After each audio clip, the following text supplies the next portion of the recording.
যদি একই দোয়ার জন্য আপনি বারবার আল্লাহর কাছে হাত উঠান, তাহলে বিশ্বাস রাখুন তার কবুলিয়তের উপরে।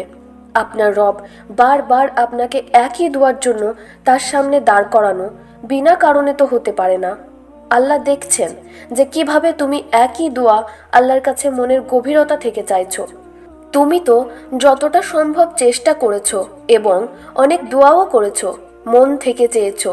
আল্লাহ তো দেখেন যখন তুমি মনের কষ্টে আল্লাহকে ডাকো, যখন তুমি অশ্রুসিক্ত নয়নে আকাশের দিকে 2 হাত তুলো, যখন মানুষের কটু কথা তোমার অন্তরে তীরের মতো বিঁধে, কিন্তু তবুও তুমি ধৈর্য ধারণ করো, সেজদায় ফুপিয়ে ফুপিয়ে কান্না করো।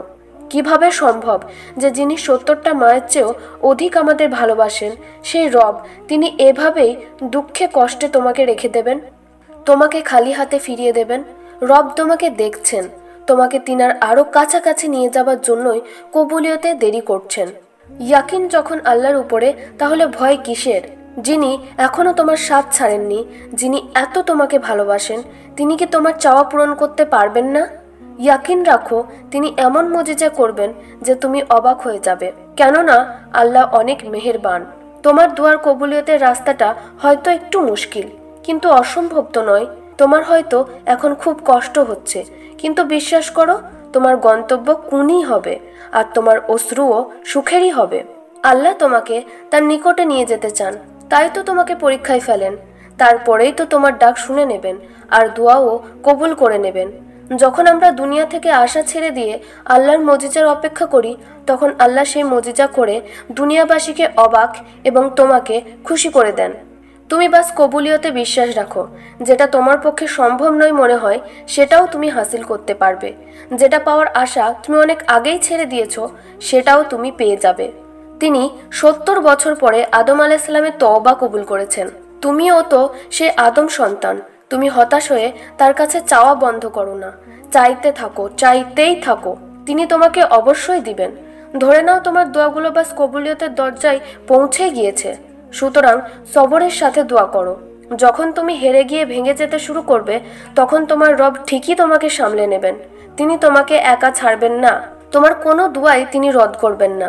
তুমি তাওয়াক্কুলের সাথে চাও, অতি শীঘ্রই তিনি তোমাকে এত দিবেন যে তুমি সামলাতে পারবে না। দুঃখের পরেই তো সুখ আসে। জীবন মানেই তো ভাঙা গড়া। পরিস্থিতি কখনোই একই রকম থাকবে না। দুঃখের সময় ধৈর্য ধারণ করো এবং আল্লাহর উপরে ভরসা করো, এবং সুখের সময় আল্লাহকে ভুলে যেও না, অহংকারী হয়ে যেও না। আল্লাহর শুকরিয়া আদায় করো। মনে রাখবে, প্রাইজ পাওয়ার আগে কিন্তু পরীক্ষা দিতে হয়। সুতরাং তোমার এই পরীক্ষার পরেই তুমি তোমার জীবনের সেরা উপহারটা পাবে, তোমার দোয়া কবুলের উপহারটা পাবে। আল্লাহ তোমাকে দেবেন বলেই তো একই দোয়া তোমার মনে বারবার আসছে। তোমার মন সেটা থেকে সরছে না। শুধু আমাদের তাওয়াক্কুল রাখতে হবে।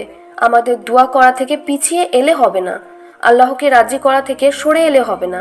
আল্লাহর থেকে যারা গাফিল থাকে, তারা সব সময়ই শূন্যতায় ভুগে। তুমি কখনো একা ছিলে না, তোমার আল্লাহ সব সময় তোমার সাথে ছিল। অনেক কম মানুষই হয় যাদের আল্লাহ 5 ওয়াক্ত নামাজ পড়ার তৌফিক দান করেন। তুমি যে 5 ওয়াক্ত নামাজের সাথে নফল ইবাদত, আল্লাহর জিকির আজগার করতে পারো, এটা কি আল্লাহর রহমত নয়? কে বলেছে যে সবর করা অনেক মুশকিল? যখন মানুষের অন্তর আল্লাহর সাথে জুড়ে যায়, তখন সে অসম্ভব জিনিসেও সম্ভবতা দেখতে পায়। আল্লাহর কুরবতে যে কি শান্তি সেটা বুঝতে পারে। এজন্যই সবর করাকে আমি মুশকিল নয়, বরং আসান মনে করি। এমনও পরিস্থিতি আসবে, তুমি ভেতর থেকে ভেঙে চূর্ণ বিচ্ছিন্ন হয়ে যাবে। তবুও সর্বশক্তিমানের উপর বিশ্বাস রাখতে হবে।